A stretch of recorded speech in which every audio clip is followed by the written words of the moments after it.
mẹ ơi chui con chạy thôi ơi chà ơi da ơi ពិតជាសំណាងណាស់ដែលបិសាចនេះបរាជ័យប៉ុន្តែបើតប្រុសម្នាក់នេះមកពីណាទៅណាដូចជាធ្លាប់ស្គាល់តែជាមិត្តឬក៏ជាសត្រូវ ក្រែងយើងធ្លាក់ទៅលើអាគារមែនទេចុះហេតុលំអចូលស្អីទើបបានមកដល់ទីនេះវិញនេះមិនមែនយល់សប្តិទេការពិតខ្ញុំមានជីវិតរស់ខ្ញុំមានជីវិតរស់មិនស្លាប់ទេណែតាចាស់ទាំង3ឲ្យហៅតារាគេតាចាស់យើងទាំង3នាក់នេះមានអាយុច្រើនឆ្នាំហើយណោះមិនបាច់ជាហៅយើងតាចាស់ជើងមើលទៅឯងជាមនុស្សចម្លែកអាកូនឯងរស់ឬខុសមនុស្សហើយយើងទាំងឲ្យឯងស្លាប់ស្លាប់ទៅអឺណែអើតាចាស់ហើយយកមិនបានស៊ីបាយមែនទេហើយទើបកម្លាំងខ្សោយបែបនេះទុកឲ្យយើងវិញម្ដងមើល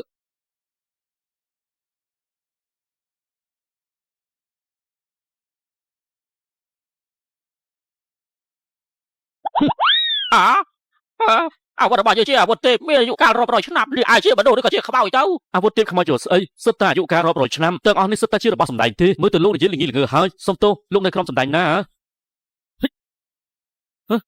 ហេយ៉ាហើយមិនទេហើយនេះអញចាស់ឡានដូចជាស្ដេចស្វាស៊ូតឧខំផងមែនទេឬមួយក៏អញឆ្លងភពមកកាន់ទីនេះមើលទៅមិនអាចទេយើងមិនខ្វល់ថាឯងជានរណាទីតែយើងជាស្ដេចបិសាចអ៊ូតាកញ្ចាក់ឯងទប់ទល់ជាមួយក្មេងប្រុសម្នាក់ក៏មិនបានផងដែលមានគេឈ្មោះអាចគុស្អីទៀតអ្នកកំឡុកយើងមិនខ្វល់ថាអើអីមកពីណាទេថ្ងៃនេះឯងបំផ្លាញរឿងល្អរបស់យើងនឹងកាត់ឯងជាបំណែកឲ្យត្រីស៊ីហើយបិសាចប្រកាសចូលស្អីលោកធ្វើស្អីនឹងឆាប់លេងឯងទៅព្រះអើយហេតុអីបានជាខ្ញុំខ្លាំងម្ល៉េះមើលទៅបរិបម្នាក់នេះហាក់បីដូចជាមានកម្លាំងខ្លាំងណាស់ប៉ុន្តែពេលដែលច្បាច់កងជើងមានអារម្មណ៍ហាក់បីដូចជាកំពុងតែអង្អែលកងជើងឬមួយជាការសម្ដែងពិតមែន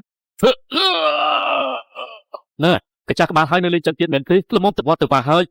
ទៅវត្តអីស្អីយើងមិនទៅទេយើងគឺជាស្ដេចបិសាចណា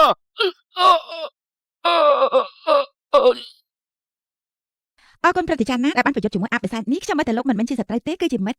ប៉ុន្តែមិនដឹងថាប្រតិចារមកពីណាទេខ្ញុំសូមគោរពខ្ញុំគឺជាអ្នកដឹកជញ្ជូនដឹកម្ហូបឲ្យគេខ្ញុំបានធ្វើការងារមួយនេះរយៈពេល3ឆ្នាំមកហើយជួនកាលធ្វើជាអ្នករត់តុកអីអញ្ចឹងតែកន្លែងនេះជាកន្លែងណាទៅមហូបប្រតិចារនិយាយលេងពេកហើយនេះលោកបានវាយជាមួយបិសាចច្រើនណាមើលតែយុទ្ធសាស្ត្ររបស់លោកគឺកម្រិតព្រះមិនអញ្ចឹងទេស្មើនឹងទេវតាឋានលើណាហើយមានតែយុទ្ធសាស្ត្រកម្រិតព្រះទេទើបអាចសម្រាប់បិសាចនេះបាននោះ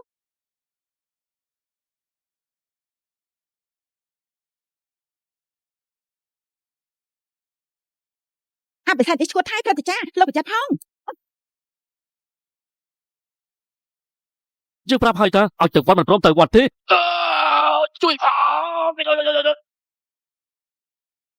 វ៉ាកំដាប់ដៃខ្លាំងជាងអីពថងកែវរំចង់ទៅទៀតម្ដាយសោះធ្វើឲ្យអាបិសាចនេះហោះស្ទុយកំដាប់ដៃនេះពិតជាខ្លាំងមែនមើលទៅប្រហែលជាជាតិមុនយើងរៀនរបស់កតាលតែដឹងទៅកំដាប់ដៃយើងនេះអីក៏ខ្លាំងយ៉ាងនេះ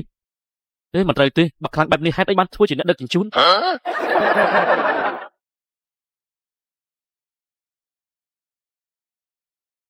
មើលទៅតាចាស់ទាំង3នាក់នេះហាក់បីដូចជាមានគេដាក់មន្តអាគមពីលើអញ្ចឹងតើខ្ញុំពិតជាអាចជួយពួកគាត់បានដែរឬទេ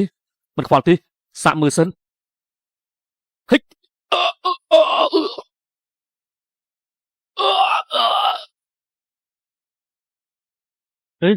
ចាហើយមានរឿងអីហ្នឹងចាតើត្រូវការជំនួយពីខ្ញុំដែរទេហ៎មិនបាច់ទេខ្ញុំក្តៅខ្លាំងណាស់ចឹងទៅអាចាណែខ្ញុំគ្រាន់តែខ្ញុំមិនញឹមនឹងតែវាខុសស្អីវាជាការមិនសិទ្ធិរបស់ខ្ញុំតើខ្ញុំមិនញឹមខ្ញុំសារជារឿងរបស់ខ្ញុំឯងក៏ចេះតែមើលមកខ្ញុំបែបនេះលោកចង់អំពាវនាវមែនទេណែខ្ញុំនឹងបើហ៊ានតែធ្វើអីផ្ដេសដែរខ្ញុំនឹងសម្រាប់លោកចោលចាមោទនភាពខ្លួនឯងពេកហើយមិនល្អទេហេតុអីក៏ខ្ញុំហេតុអីក៏ក្តៅខ្លួនខ្លាំងម្ល៉េះលោកចូលមកចូលធ្វើស្អីលោកកុំធ្វើអីផ្ដេសណាខ្ញុំជាបរិជាមិនចឹងទេខ្ញុំនឹងសម្រាប់លោកស្អីគេនាងជាបរិជាបាទនាងជាបរិជាខ្ញុំមានតែប្រអិនអត់ទេបរិជាណាស្អាតចឹងនោះ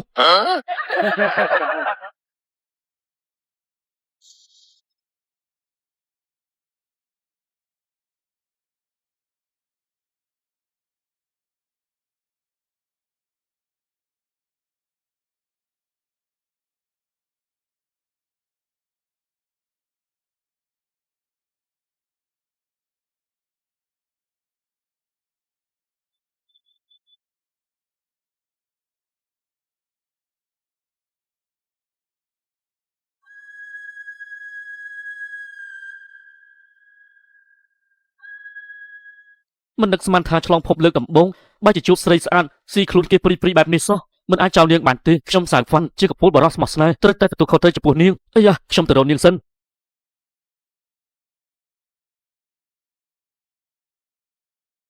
ខ្ញុំគឺជាប្រជាដ៏អស្ចារ្យមហាជ័យ100ឆ្នាំហើយដែលខ្ញុំខំរក្សាភាពបរិសុទ្ធមិននឹកស្មានថាត្រូវមកបំផ្លាញដោយសារតែប្រុសចង្រៃម្នាក់នោះសោះខ្ញុំនឹងមិនឲ្យវីរុសស្រួលទេ បនិកាយសៀនធាត បងប្អូនទាំងអស់គ្នាបដិកាយសៀនធានរបស់យើងគឺជាអ្នកដឹកនាំនិកាយធំៗទាំង4នៅក្នុងរាជវង្សមហាជ័យយើងនេះក្នុងចំណោមបដិកាយទាំងអស់គេទទួលស្គាល់ថាមានតែបដិកាយរបស់យើងទេដែលល្អជាងគេអតីតបុព្វបុរសរបស់យើងគឺបានបង្ក្រាបនិងកម្ចាត់បិសាចអស់ច្រើនណាស់បដរបស់យើងបានជួយពជារាជទៅល្បីឈ្មោះគាត់ចូលក្នុងប្រវត្តិសាស្ត្រថ្ងៃនេះបកសៀនធានរបស់យើងកំពុងតែជ្រើសរើសសិស្សហើយខ្ញុំសង្ឃឹមថាអ្នកទាំងអស់គ្នានឹងមានឱកាសក្លាយជាកូនសិស្សរបស់បកយើងណានេះគឺជាសិស្សច្បងយាកសៀនជារាជបុត្រាបរិសុទ្ធនៃនិកាយសៀនធាន ពេលដែលយើងហាក់ទម្លុះធាតទាំង5នោះខ្ញុំប្រកាសជាព្រះនាងពេញចិត្តនឹងលើកខ្ញុំមិនខានទេពេលនេះខ្ញុំត្រូវតែចុះពីភ្នំដើម្បីស្វែងរកអសរល្អៗដើម្បីធ្វើជាថ្នាក់ថ្ងៃនេះខ្ញុំនឹងអញ្ជើញពលឹងស្ដេចអ្នកទាំង4ជ្រើសរើសដោយធម្មពលវិញ្ញាណដើម្បីជ្រើសរើសកូនសិស្សបកសៀនធានរបស់យើងអូជិះស្អីទៅវិញមិនដែលដឹងទេអត់ដែលដឹងទេ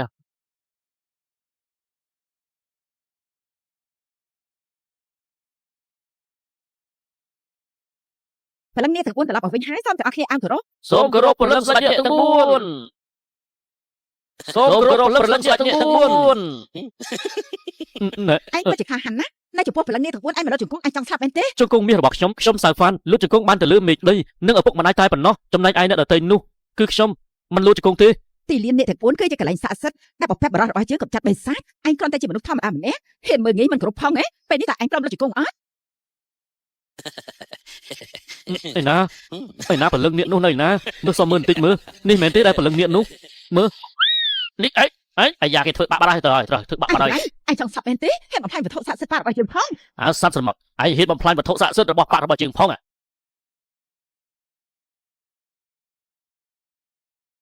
យើងស្មានថាជានរណាការពិតអាល្អិតនេះមានត្រឹមតែកម្លាំងតែប៉ុណ្ណោះប៉ុន្តែផ្នែកខាងវិញ្ញាណគឺមិនមាននោះទេសិស្សនិកាយបកសៀនធានស្ដាប់បញ្ជាចាប់អាល្អិតនេះដែលបំផ្លាញវត្ថុស័ក្តិសិទ្ធិរបស់បាក់យើងភ្លាមអត់ទេវត្ថុស័ក្តិសិទ្ធិស្អីហេតុអីក៏ភ័យយ៉ាងនេះជាវត្ថុស័ក្តិសិទ្ធិខ្មោចចូលស្អីទៅអីក៏ភ័យយ៉ាងនេះឯង